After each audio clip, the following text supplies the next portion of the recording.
What's going on, man? It's your boy Jay Holley, and we are back for another episode of Unfiltered with Jesse Holley, episode 42. I get more and more amazed every single time I say the numbers. They just keep rising and rising and rising. I was at 0. Now I'm at 42. Thank you, thank you, thank you. You are all far too kind. You could have been anywhere in the world, but I am so glad you are here with me. I am Jesse Holley, the sports talk equivalent of Braille. People feel me when I speak. You guys know what you have to do. Like, subscribe, tell a friend to tell a friend. Spotify, Apple, YouTube, all the social medias at Mr. Fourth and Long on Facebook, on Instagram, on Twitter. Holler at me. Press play when you leave the house and just let it run all day. Just let the shows just run all day. Put me in your life algorithm. Find a spot for me. 45 minutes to an hour. Find a spot for your boy Jay Holley. Whether it's walking the dog in the morning, doing your workouts while you're on the treadmill. I'm entertaining. I'm really entertaining. Like, find some space in me. While you at lunch eating your cheese sandwich, put on Unfiltered. While you're doing your late evening workout, put on Unfiltered. While you about to get a little sexy with somebody, put on Unfiltered. I can get you in the mood. I can get her right. I can get you right. Together, we make magic. Help me help you in every which way that I can. But you guys know how I like to get down. I like to give my motivation in the beginning because let's be honest, most of you aren't going to be here at the end anyway. But before you decide not to listen to me, I want you to watch 3 episodes. By the time you see this one, there'll be 42 to choose from. Find 3, listen to it for about 15 minutes apiece. And if you are not satisfied in those 3 episodes, find 3 more. And if those don't get it, find 3 more. Just keep listening until you begin to love me. I'm a very lovable person. But here we go. And this came from a true story that I lived, and it just hit me after it happened. It happened last week as I was recording Friday's show. But here is today's motivation. Do not be distracted by small winnings, for it may cost you more than you're willing to lose. Do not be distracted by small winnings for it may cost you more than you're willing to lose. Last week, honest to God, true to God story. I went into a 7-Eleven. And when I walked into the 7-Eleven, I had my wallet in one hand, my phone in the other hand. I get to the counter with my items. And before I check out, I said, ma'am, can you give me 2 of the $5 scratch off that you have back there? Just every once in a while, I go to the gas station, I get gas or I'll get a drink, and I'll get 2 scratch offs just randomly. And so I get the scratch offs and I pay. And when I pay, I step to the side because I never do the whole scratch off. That's not my thing. I just go to the bottom and scratch off the barcode and just scan it in. I don't have time to go through all the scratch off. I don't have time for all that. I go right to the bottom and I just scratch it off. So when I do this, I set my phone and my wallet down on the counter and I scratch off the first one and I scratch off the second one. Well, when I do that, there's a small machine that I was standing next to that you can scan your scratch off on. I scanned the first one, it says not a winner. Wow, tear it up, throw it in the garbage. I scanned the second one, and it said, you are a winner. And I won $100. I know. Great. 100. Jess, you won 100. I'm as excited as you are hearing it as I was when I actually won it. So in my excitement, I give the lady back the ticket, and I said, you picked a good one. I won. She said, well, that's great. I said, not a bad return on $5, on $10. So she gives me my money. I pick up my phone and I walk out the store. And I go on about my day. And I'm riding high. I go hanging with the boys. I go do some other shows. I go do some other stuff. And I come in and I'm getting ready to prepare for Unfiltered with Jesse Holley. And then I go to the Starbucks where I prepare sometimes, and they have this watermelon juice that I like. And I get to the counter and I go and they said that, well, it was $5. I said, no problem. And I reached for my wallet. And I realized I don't have my wallet. Where is your wallet? So I said, hold on, sir, my wallet's in the car. Let me run to the car and grab my wallet. And I run to the car and I look in like the little cup holder. I look in the console and I'm looking all around the seat and the side and I cannot find my wallet. And so like anybody else, what happens? I go into this ultimate panic mode. My license, my credit cards, my bank cards, all this is in my wallet. And I'm saying, where is my wallet? So I think to myself, where was the last place you used your wallet? 7-Eleven, where I bought the scratch off. And I won $100.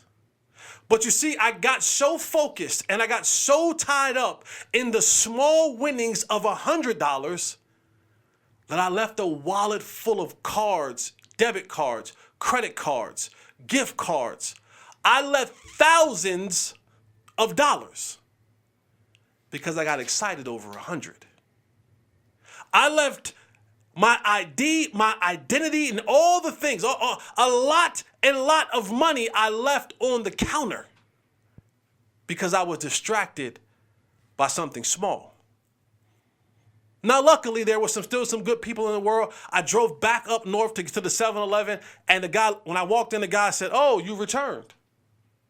I said, "Yeah." He said, "When I saw it, I knew it was you because I found your ID, and I kept it to the side." But it was in that moment that I realized a life lesson that I had learned, that I got distracted by something as frivolous as $100. And in that excitement, I lost focus on what was really important. Yes, the $100 was great. It was an awesome winning. I'm so happy that I had it. But in return, I lost thousands temporarily, but lost nonetheless. That could have gotten so worse for me. Someone could have found it, ran up my card. I would have had to cancel all my credit cards and debit cards, start new IDs, all this nonsense because I let a distraction happen. So I just tell you this as motivation, as whatever it is that you're doing in life, enjoy the victories because they are necessary. Don't let them distract you from the ultimate goal. Because a distracted mind is a mind that is getting ready to lose something far greater than what he or she are willing to lose. I wasn't willing to lose everything that I had in my wallet, over $100, but I got distracted. This message is for you, is don't allow yourself to be distracted. There are far greater things that you have to keep your mind locked in on than that $100. All right, man, let's get into this. We got a lot of stuff happening today. Shout out to Frankie in the building, working, getting it in. The team is great. The team is awesome. We figured this thing out. We make it work how we need to make it work. We're not getting distracted by the small things. We have a bigger picture in mind. Cowboys, big win over the weekend last Thursday, defeated the Seahawks. It was a back and forth game, but the Cowboys got it done. You see them continue their home winning streak. The Cowboys are up to now 14 straight games at AT&T Stadium. Dak Prescott was phenomenal. 3 touchdowns. You saw CeeDee Lamb continue on his streak. The Cowboys are playing a brand of football right now that's very positive, that is very encouraging, is very just up there where you want to see your football team be. A 41-35 victory at home. The Cowboys are averaging over 40 points a game. Up until the Seahawks game, they gave up 35 points. The Cowboys were defeating their opponents at home by a margin of 20-plus points a game. That's dropped a little bit with the Seahawks scoring 35 points. But for the most part, when you play the Cowboys at home for the last 14 games, not only do you lose, but you lose bad. And they have kept that the main thing. You ever hear the saying, make the main thing keep the main thing the main thing? And the main thing at home for the Cowboys, it's wins. And they're going to need one coming up this Sunday. The Cowboys take on the Philadelphia Eagles, who are still number 1 in the division. But now they're only 1 game ahead of the Dallas Cowboys after they too took a drubbing. After they too went, like grandma used to tell y'all, go outside and get that switch, pick your, and you better not bring a skinny one back. you better bring one worth this whooping I'm about to give you. And the Niners went up to the link in Philadelphia, and they went to whoop that trick. That was in the background. Whoop that trick. Whoop that trick. What's that rap song that they say, the young people say? Go in your trap, take over your trap. Whatever it is. One of them songs is go in your trap, take over your. They did it. The Niners went in there and whooped up on Philadelphia. I told y'all about a week. I told you a couple weeks from now. I told y'all. Listen, I'm just, this is unfiltered. And I'm always going to be honest with y'all. I told y'all, when healthy, there isn't a football team in this league that is better than the Niners. I'm just telling y'all. I'm just telling y'all. And I know what some of y'all going to say, because I hear all the time, I ain't scared of the Niners. I want to see the Niners, says the man and the woman who do not have to get out there in that football field. So you can sit at home on the couch in the comfort of your home and not have to worry about Deebo Samuels and Christian McCaffrey and Trent Williams and Brock Purdy and Brandon Ayuk and Fred Warner and Dre Greenlaw and the rest of them and Chase Young and Nick I know, I get it. Y'all not scared. Okay, cool. I told y'all before, I come from a place where I seen a lot of jokers who wasn't scared get put to sleep. I'm from a place where a lot of scared jokers should have listened to that little fear in their heart and say, don't go fight that man. That man ain't got nothing to lose. And he knock you out. So y'all can tell me all y'all want that y'all not scared. And maybe the Cowboys finally get over the hump when they have to play him. Because the road will either have to go through and not one of the two. You're hoping that someone knocks the Niners off and Philadelphia off for you. But the way it looks is it's not going to happen that way. So the road to Vegas, to the Super Bowl, is that you're going to have to go through Santa Clara and or Philadelphia. Okay? Philadelphia, I don't mind that fight. I'm okay with that fight. That Niners, I don't care what y'all say. I know what my eyes tell me. I know what I saw against the Cowboys. I know what I saw against, at the time, was the number one team in the league, Philadelphia Eagles. I know, they ain't bullies, because sometimes bullies can get beat up. Them jokers is just that dude. But the Cowboys have a big game in front of them this weekend. They were hoping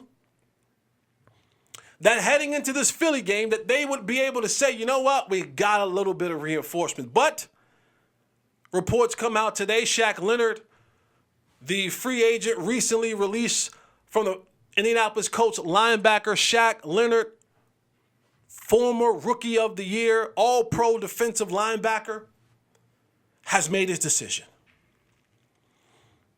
And he will not be playing for the Dallas Cowboys. He decided that he had a better opportunity in Philadelphia. So Shaq Leonard signs a one-year deal, kind of prorated deal, whatever's left of this year, to head over to the Philadelphia Eagles. And I love fans. I love fans because last week, all of y'all were clamoring to get Shaq Leonard. He decided to go to Philadelphia, and today y'all saying F the man. Y'all saying F him. Y'all saying he washed. Y'all saying he can't.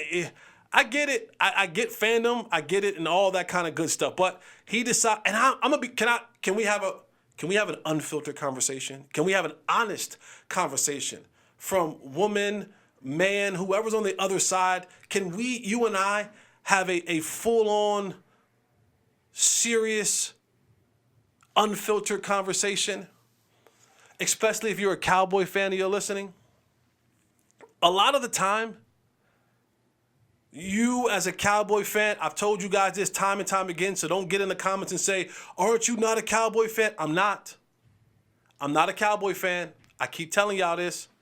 I'm a Cowboy. There's a difference between being a Cowboy fan and a Cowboy. I gave up a little bit more than you did for this organization, okay? You might have just spent some money on season tickets. I risked life and limb. So let's just keep the main thing the main thing. But the unfiltered conversation is this. a lot of times, I think Cowboy fans think a little bit too much of their organization. Not saying that the Cowboys aren't a great organization, but when it comes to the purity of what football is, there is a level of Hollywood that is attached to the Dallas Cowboys. You can't say that's not true because you fight every single day on social media about what the national shows say or don't say about your football team. You fight every single week because some of you think that the league has some sort of conspiracy theory against your football team. And you're fighting amongst people at work, at the bars, at the barbershop, everywhere about your quarterback, about your coach, about your owner, all these type of things. And there are some people who look at that and go, I don't want to be involved in the Hollywood portion of the Dallas Cowboys. All I want to do is just come play football. And while the glitz and glam may seem appetizing and appealing to a lot of you, sometimes pure football players, those who are, and I don't know Shaq Leonard, but I take him as a guy from the things that I've heard from other people, as a guy who loves the game, who is a student of the game and who is about the game. Sometimes the allure, the attention that comes with being a Dallas Cowboy is not for everybody. Sometimes the microscopic lens being on you at every single turn is not for everybody. Sometimes being under the bright lights is not for everybody. That doesn't say that nobody don't want to go out there and perform. But it's different when you go out there and you can perform and you just go about your business. But as you know, as I know, that this Cowboy thing is far bigger than just football. It's a brand. And one thing about the Cowboys, everybody has a brand. We see it. Look at the commercials. Look at the social medias. Look at the podcasts. Look at the if you live in the DFW area, you see the residual of being a Dallas. Hell, look at Jesse Holley. I have no problem telling each and every one of y'all, I was a Jag. I was just another guy who made his way from a reality TV show. And I've been milking this thing going on, hell, over 10 years. Going on 15 years. And I, don't get me wrong, I have a talent now. Don't misconstrue that part. Don't misconstrue that one second. But there is a brand that comes along with the brand. And if we're continuing the unfiltered conversation, what position does Shaq Leonard play? Now, I wanted him in Dallas. I thought he would have been a great asset to the Dallas Cowboys because while you guys love Marquise Bell, and I think Marquise Bell is a great player, and Dan Quinn has plans for Marquise Bell, I just know when the playoffs come, Marquise Bell is too small to be playing linebacker. And what they're going to start doing is, you see, it's different in the playoff than the regular season. When teams have a week and it's win or go home, they find a mouse in the house. They find the one thing that they can exploit as much as they possibly can. And Marquise Bell is a nice fit at linebacker. He's playing out of position. Dan Quinn asked him to do something, and he's doing it, and he's having some success at it at times. But there are times where those offensive linemen get on Marquise Bell, and they move him. And so I thought, man, having a guy like Shaq Leonard here who were able to play that position, now you can use Marquise Bell in different formations and kind of not wear him down all the time. That's why I wanted him here. But if we're being honest, as a linebacker, if I played linebacker, if you play linebacker, the number one thing that you will always want as a linebacker is what we call keeping me clean. I don't care if you're the Mike, Sam, or Will. What you want is to be kept clean. Well, what does that mean, Jay Holley? That means I need some dudes up front, some defensive linemen that's going to mandate, that is going to require, that is going to make it necessary to double team those guys. And when you look at what is Philadelphia's strength defensively? Well, you got Jalen Carter, who they call the baby rhino. You got Jordan Davis. You got Fletcher Cox and others. You have one of, if not the best defensive line in the National Football League.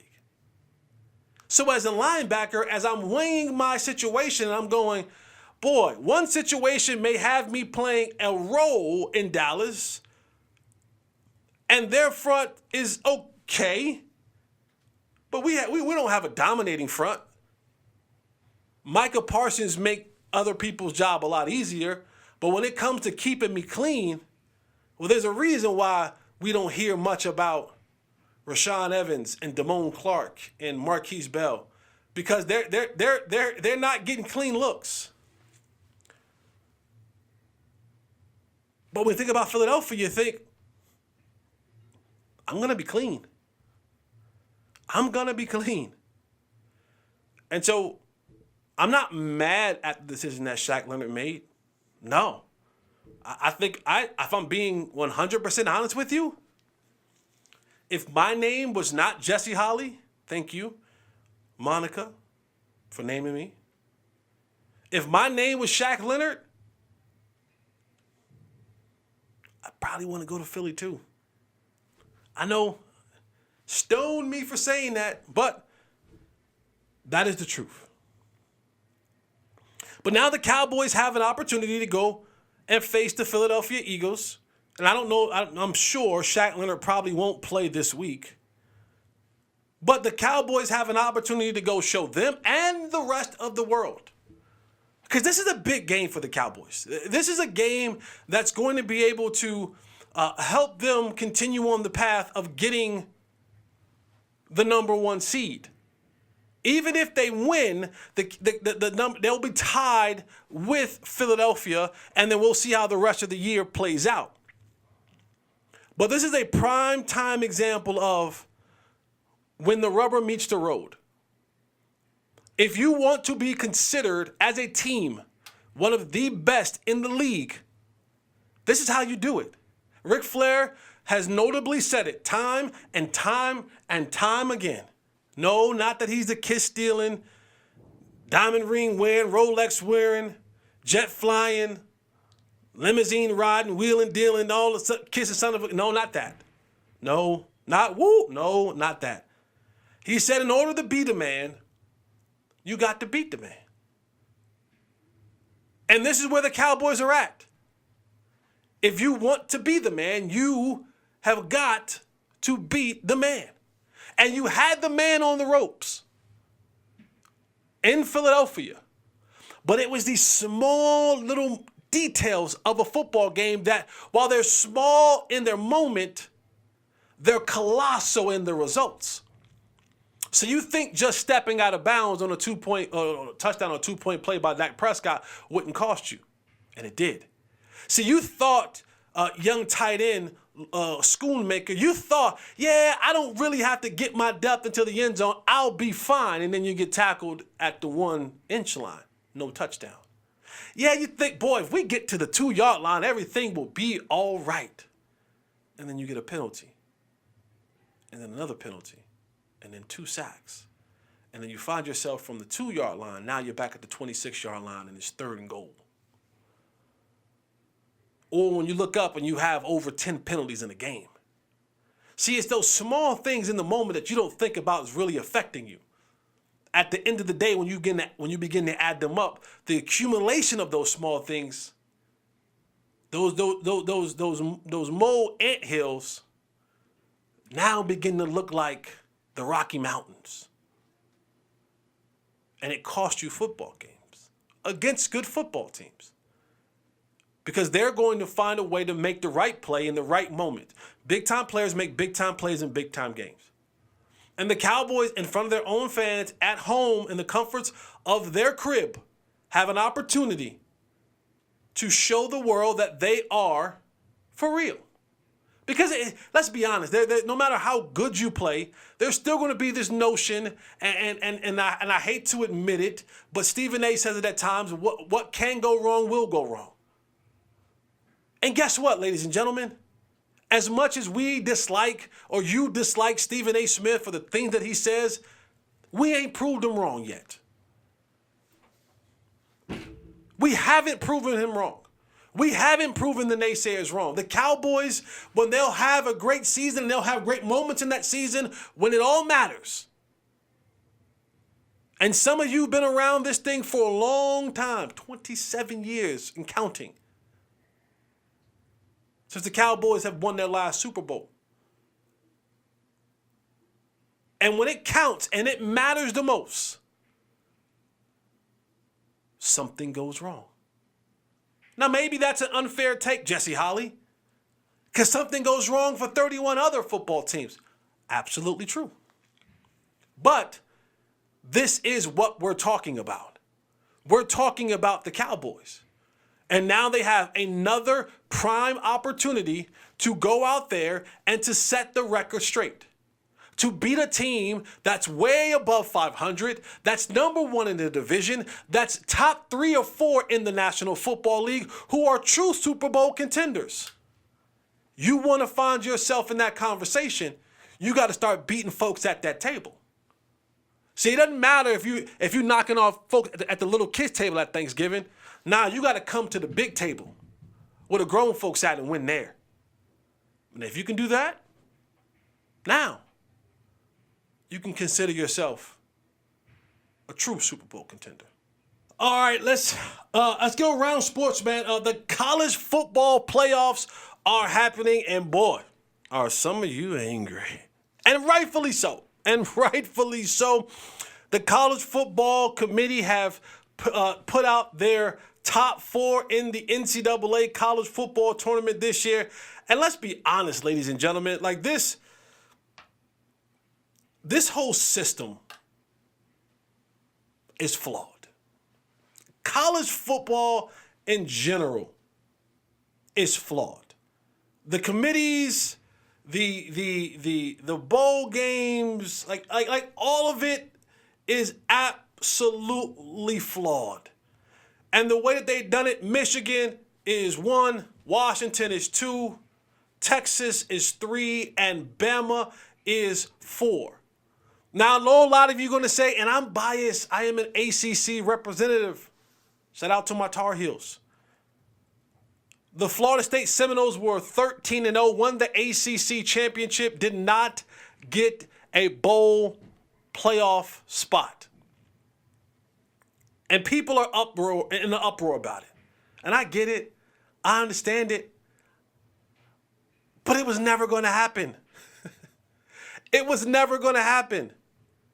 This whole thing about the college football playoffs, it's the way that the college football committees and people tried to do the same thing when it came to the NCAA basketball tournament, trying to put these teams in brackets and things where you can kind of generate some sort of noise and revenue. There is no more profitable thing than the NCAA tournament, basketball tournament, because even the Cinderella stories you can sell. The Cinderella stories are great for TV until you get to the Elite 8 and the Final 4. Because let's be honest, the big networks, they want the blue bloods. The big networks want the UNCs of the world. They want the school in Durham. They want the Kentuckys of the world. They want the UConns, and they want the Kansas of the worlds. They want those blue blood schools because those bring ratings. Because even if you're a casual fan, you know about the Tar Heel Blue. Even if you're a casual basketball fan, you know about Duke basketball or Kansas basketball or Kentucky basketball. And even some of the people, before you even got to a college and pledged your allegiance to that school, if you were from that area, you probably rooted for that school. If you were from Tennessee, you probably rooted for the Volunteers. If you were from Texas, at some point in time, you probably rooted for one of the Texas teams. You probably rooted for Texas, or you probably rooted for Tech, or for Oklahoma if you're from Oklahoma. And then you got older and you decided to go off to school. Now, some got a chance to go to those same schools. Some had to go elsewhere. And then because of tuition, you became a fan. But that's what it is. And so when you look at the college football playoffs, and poor TCU, TCU, you got dog walked so bad that you messed it up for anybody else coming behind you that doesn't have the prior knowledge of being a big-time contender. Now, do I believe if Florida State was whole and had their quarterback Jordan Travis that they would have got that 4th spot? Probably. Probably. But the last thing that you want is to have an FSU team go up against a fully loaded Georgia team or a fully loaded Alabama team or a Michigan team and get dog walked 65-7. That ain't good for TV. That ain't good for ratings. And in fact, you can't sell commercials. And while we try to make this thing and act like it's not political, it ain't never fair. It's all about the politics. And what do we know about politics?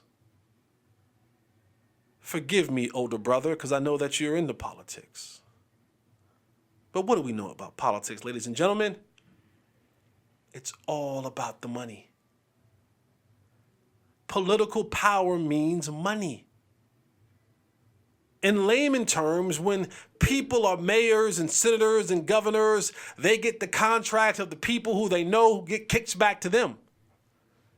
That's the same thing with the college committee and the NCAA and these teams and the networks. Let's not forget the networks. Because I believe CBS and ABC just did a $3 billion deal with the SEC. Sometimes you got to just follow the money. And now you have 2 SEC teams in there. I know you're like, World War II. Texas is going to the SEC next year. Texas is headed to the SEC next year. So what better way to get our boys out there in front of the world and usher them into the SEC by putting them in there? Now, I'm not saying that Texas didn't belong. I'm saying that Texas got a loss. I'm saying Bama got a loss. It's all about how can we make the most money by playing this game. And everyone's saying, well, next year it'll improve because we'll have 12 teams. Guess what? The 13th team will complain. The 14th team will complain. It's a never-ending cycle, but you have to just, there is no rules when it comes to the money. There's no loyalty among thieves. This thing goes to the highest bidder. Who can sell the most tickets? Who can bring the most ratings? How we can charge for commercials. That's what this comes down to. Let's not fool ourselves, people. This is never going to be about fair. Because Georgia all of a sudden was the #1 team all year long. All year. The same committee and the coaches poll, the same folks that voted said that all year long, Georgia was the #1 team. And they take a loss to a team that made the college football playoffs, and they dropped to 6. This ain't about fair. It's about financial. Don't confuse the F's. And so what we get is we get a Michigan. And by the way, when you look at Michigan and how Jim Harbaugh is there's a little beef between Jim Harbaugh and the NCAA and all the things that they want to do. Jim Harbaugh got Alabama. When you saw Michigan and their little team thing, and they were like, oh, yeah, okay, cool. We're the #1 seed. That should be an easy. Bama. We wanted Florida State. We wanted a team with the backup quarterback. We wanted to find ourselves in the college football national championship. but now they got to face Bama. And they're like, you know what? This is how we already suspended Jim Harbaugh twice.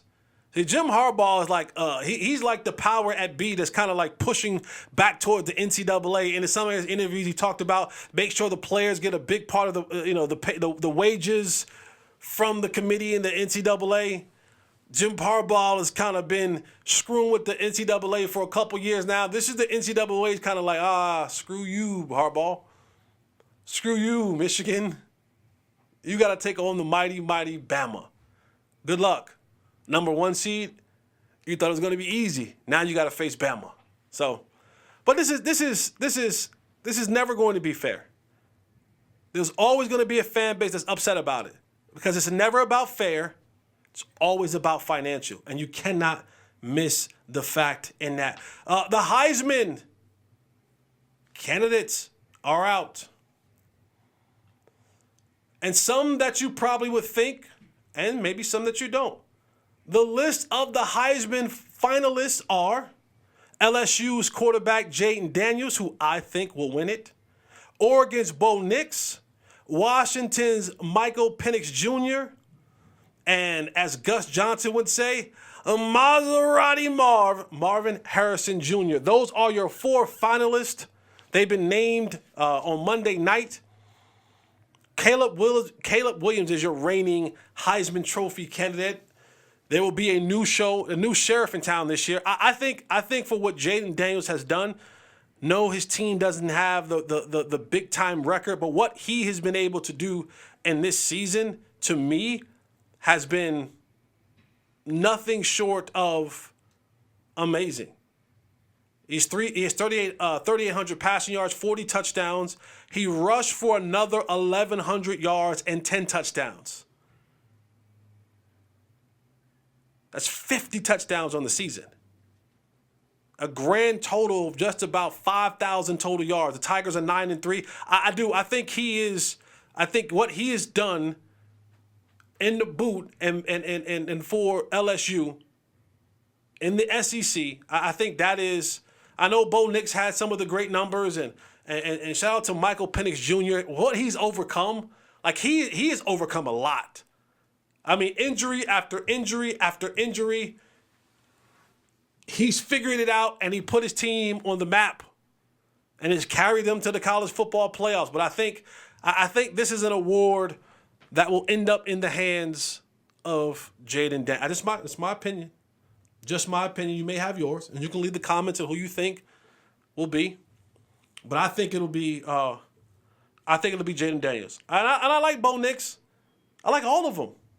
I'm a receiver, so of course Marvin Harrison Jr. is a favorite of mine. But I think this award is primarily a quarterback award a lot of times. Anyway, this is again, if we're talking about the Heisman, we're not talking about overall team. We're talking about the dude, right? Heisman. He is man. He is the man. Heisman. Heisman. He is man. He's the man. That's what the Heisman means. He is the man.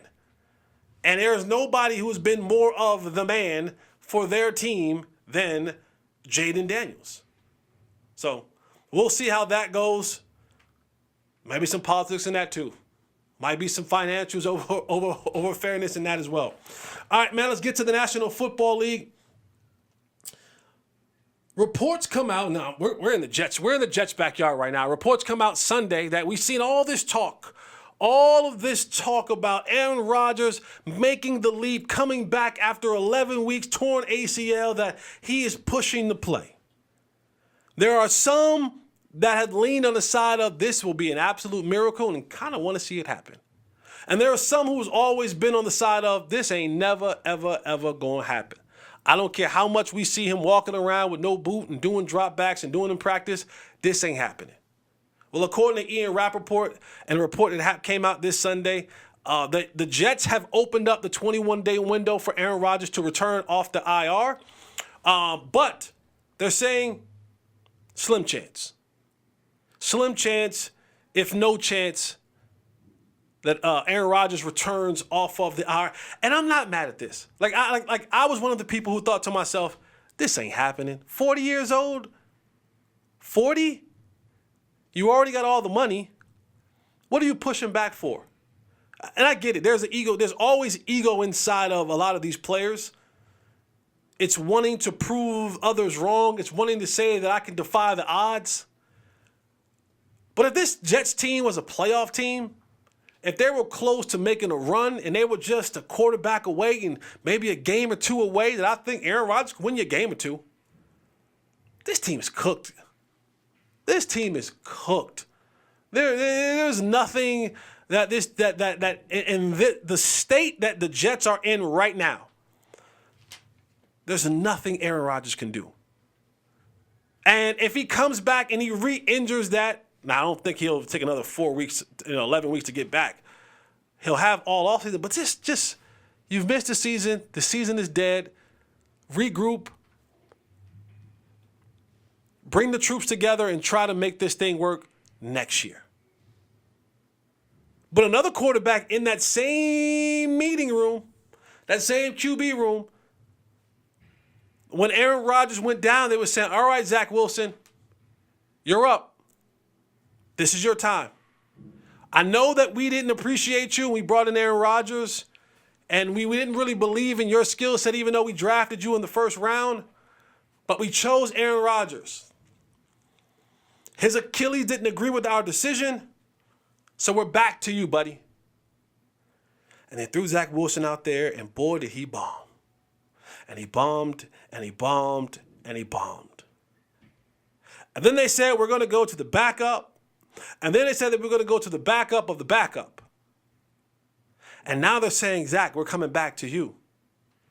But old Zachary has said, yeah, I don't know about that, y'all. Don't know if I'm the guy. Reports have come out from Diana Rossini and others around the National Football League that Zach Wilson has been called upon again to be the starter of the New York Football Jets. And Zach has been, the reports have said that Zach's like, I'm good. No, don't send me back out there again. Pick somebody else. And a little part of me, the non-competitive part of me says, and that's a very small portion of who I am. I get it, Zach. You are damaged goods in the eyes of the New York fan base, the New York population, New York media, and probably to a lot of your teammates, Zach, if we're being honest. So I get it. You don't want to go back out there and embarrass yourself anymore. You'd rather just fade into oblivion and hope that they release you or trade you somewhere else and get a fresh start. And maybe that's what you need. Maybe that is what you need. But the other 98% of me, the competitive lion that lies within me, says, I'll give it another go. And maybe this time around, I'll be able to figure some things out and I might be able to put some things together, not only for my mentals, but also for film. That I may be able to go out there and some other teams say, that's the guy that we saw in all those pre-draft workouts that we liked so much. And maybe it may, just maybe, it may land you at a place where you can find that new home, because New York ain't it. Your time in Gotham City is done. And as soon as this season concludes, you can start packing up your furniture. Put the penthouse on the market. The real estate's hot right now in New York, I hear. Ship the cars to the summer house. Grab the gang and go on to wherever you want to go, because it's not happening in New York. So, but I get it. I get it, Zach, man. New York has not been kind to you. You have not been kind to New York. It's one of those situations where y'all just toxic together. It's a toxic relationship. It's abusive, physically and mentally and verbally. They beat up on you. You beat up on them. It is a toxic relationship. Y'all need therapy and a restraining order. This may be the best thing that happened to you. So you know what? Don't go back to that house. They have given you a restraining order. Don't go back to that house. You don't need to get your wave cap off the sink. You don't need to get your slides from under the bed. Don't go back out there, Zach.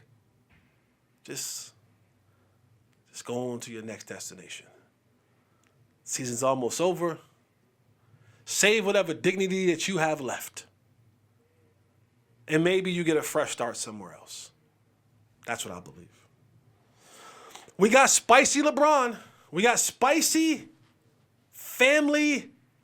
How do I want to say this? We got spicy LeBron first. Okay? LeBron is playing the Houston Rockets. And he and the head coach, Udoka, if you remember that name, this is the coach who was formerly of the Boston Celtics. And if you're a black man in America, what you really know Ime Udoka for is he cheated on Nia Long. You had Nia Long in your grasp. One of the baddies of all time baddies. Whew. I get chills thinking about Nia. You had her in your grasp. You saw her in ways that Craig from Friday wanted to see her. And you had that, and you decided that you wanted the Caucasian lady in the office in Boston. Lord, talking about decisions. Ime Udoka and LeBron James got into a little verbal confrontation in the game. Ime Udoka called LeBron James, from the audio that I heard, a little whiny bitch, bleep, bleep, bleep. LeBron didn't take too kind of that. And I'll say this, because I know sometimes when I talk on my show that there are these cultural walls that are built up that sometimes people don't quite understand. So let me let you behind the wall of the culture when it comes to a black man. Is this. There's certain words you just can't say to me. Calling me a B is one of those. You can't call a black man a B. That doesn't sit well with my spirit. And maybe it's the same thing for a Hispanic or a white man. But I don't speak for them because I don't stand in their shoes. I speak for what I know. And there's certain words that you can't say to a brother. A B is pretty high on that list. A B, calling them a P. Those are high on the list of you. Those are fighting words.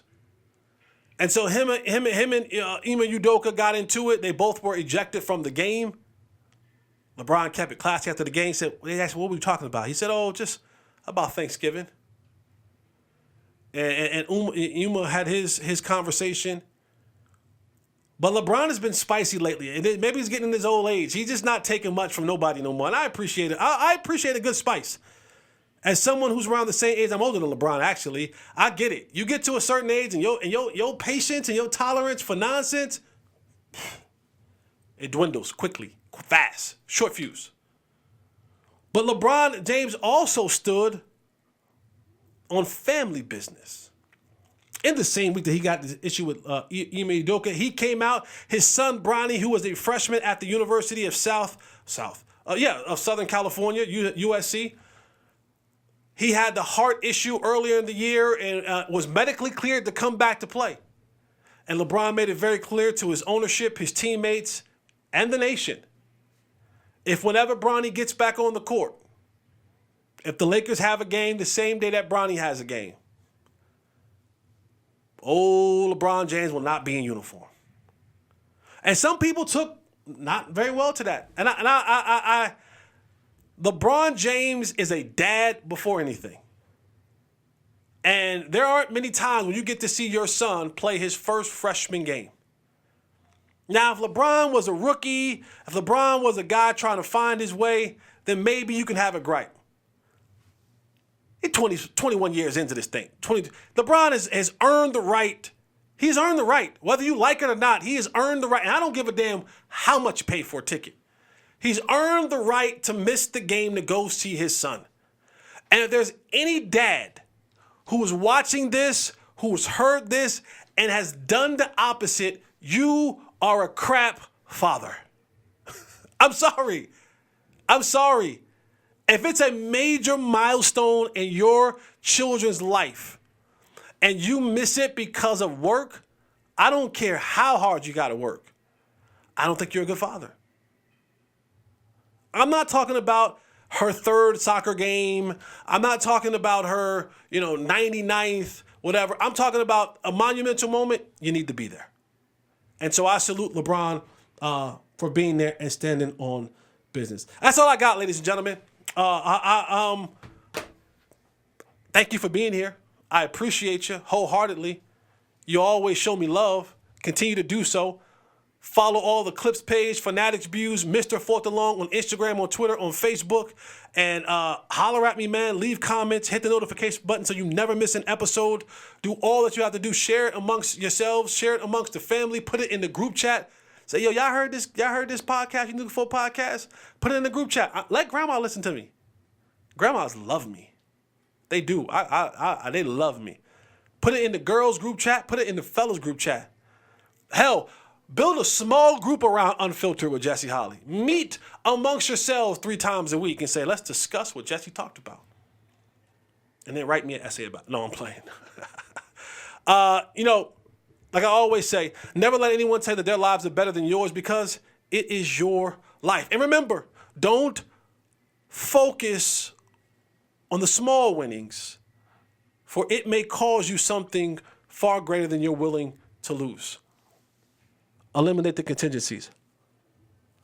I'm out.